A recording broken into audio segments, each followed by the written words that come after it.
My name is Jake and I'm a night security guard. Or at least, I was until a couple weeks ago. I've seen and heard things during those quiet graveyard shifts that I can scarcely believe even now. Things that have made me question my own sanity. But I know what I witnessed in that office building every night was real. And it nearly killed me. I started working at Hayden Financial in the middle of August. It was my first gig as an overnight guard, but I wasn't concerned. I've always been comfortable working odd hours and actually enjoyed having the place to myself at night. I went through the standard training during the day, learning the patrol routes and camera positions.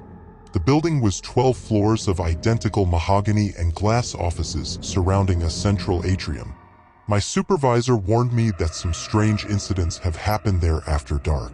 Previous night guards reported unexplained noises, things moving on their own, odd shadows. But it was all dismissed as harmless quirks of an old building. The janitor, Frank, just chuckled about new guys letting their imaginations run wild on those long, quiet shifts. I assumed he was right, but couldn't deny a tingle of curiosity about what I might experience there alone at night.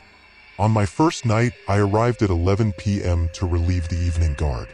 He did a quick handoff, reminding me it was an easy gig, just walk the floors twice a night, respond to any alarms, and try not to fall asleep. The first couple nights were uneventful.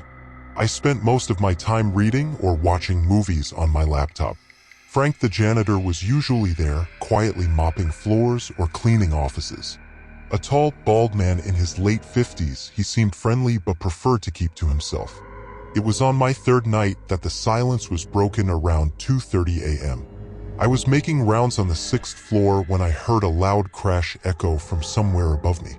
I raced up the stairs 2 at a time and searched all the way to the 12th floor, but couldn't find anything amiss. No signs of intrusion, nothing fallen over. I chalked it up to the building settling and headed back downstairs. The next night, around the same time, I heard the crash again. This time I was on the 7th floor and it seemed to come from directly overhead on 8. Again, I sprinted up and did a full search, but everything appeared normal. The hairs on my neck stood up as I wondered if someone was messing with me. But when I mentioned it to Frank, he just grumbled, "Old buildings make odd noises at night," and kept on with his mopping. Over the next week, the crashes became more frequent, often followed by loud bangs and what sounded like moving furniture. Each time I would race to locate the source, but always came up empty. It was bizarre, but I started to wonder if I was hearing things. Until the night I walked past a dark office on the 5th floor and saw a faint glow coming from inside. I slowly approached the door, which was now slightly ajar.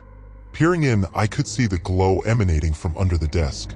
I took out my flashlight and cautiously stepped inside. But as the beam lit up the space, the glow instantly vanished. There was nothing but an empty metal desk and silence. I stood perplexed in the doorway before continuing my patrol, dismissing it as a trick of the light. It wasn't until the next week that things escalated from unsettling to downright terrifying.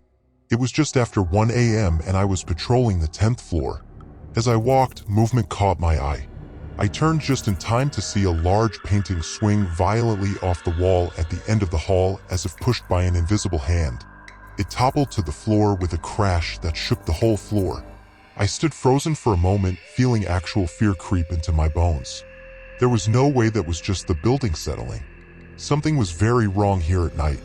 From then on, the activity increased more and more. Doors would slam shut right in front of me. Desk drawers rolled open violently and papers flew out on their own, littering the hallways. Strange flashing lights appeared in empty rooms, then disappeared when I went to check. Fire alarms were set off by nothing at all. Blood-chilling screeches and howls rang out from unknown sources throughout the night. I begged the other guards to stay late so I wasn't alone when this stuff happened. But none of them took me seriously. Frank just shook his head, telling me to stop letting my mind play tricks on me. But my gut told me this was more than just an overactive imagination. Something sinister lurked in those halls after midnight, and it was ramping up. Finally, after catching a heavy glass award fly off a shelf barely missing my head, I'd had enough. First thing the next evening, I brought my laptop to Frank to show him the security footage I'd saved. At first, he waved me off. but I forced him to watch the painting crash off the wall and a desk chair roll violently across an empty room by itself. His annoyed expression slowly morphed into one of dread. "Please, Frank, tell me I'm not crazy," I begged. He silently set down the laptop, his face pale. "Jake, listen to me," he whispered. "What you've caught on tape, it's really happening here at night. And it's going to get worse. Much worse. You need to get out before." His voice trailed off. I pressed him to explain, but he refused to say more. The next night, I came in determined to get some answers. Once my shift started, I began going through old employee records, police reports, and news articles about the building. What I found made my blood turn cold. Over the past 8 years, at least 12 night watchmen had gone mysteriously missing, never to be seen again. Some of their last log entries mentioned unexplained activity before they disappeared without a trace. What the hell had I gotten myself into? As I pored over musty files, the lights in the room began to flicker. I snapped my head up as a foul, inhuman stench invaded my nostrils unlike anything I'd experienced. Suddenly, all the drawers around me burst open, papers and office supplies spewing out to create a swirling tornado around me. Through the flying debris, I recoiled in terror as a dark, human-shaped figure crawled out from the underside of the desk, hidden in the shadows. It crept towards me on all fours, a low growl emerging from deep within its bowels. I was paralyzed by shock and disbelief at the entity advancing on me. In a flash, the ghostly black mass leapt on top of me, its gold eyes burning in its misshapen head mere inches from my face. It opened a snarling mouth full of dripping yellow fangs ready to rip into my throat. I screamed in primal terror, snapping out of my paralysis. With all my strength, I was able to throw the creature off me and sprint for the stairwell door. But just as I got there, it slammed shut by itself, trapping me inside. I heard a spine-chilling voice echo from inside the swirling debris storm surrounding me. "You should have quit when you had the chance. Now you'll end up like the others, trapped for eternity in my dark prison." I took out my cross necklace and held it up, yelling for the evil presence to leave at once in the name of God. The entity just laughed, a crazed, inhuman cackle that stank of death itself. I knew then I was dealing with something beyond imagining. An evil spirit hellbent on keeping me here in this haunted office until it could consume my very soul. As it closed in for another attack, my only escape was to leap through the wall of whirling junk and make a break for the stairwell. I felt an icy hand swipe at me as I crashed through the debris into the doorway. Taking the stairs 3 at a time, I hurtled towards the ground floor lobby. I could hear the thing's howl of anger at my escape reverberate through the whole building. As I ran, spectral arms emerged from the walls trying to grab me and pull me into their supernatural embrace. I dodged them and kept going, taking the last stairs at a leap. I didn't even pause to look back as I crashed through the lobby to safety outside.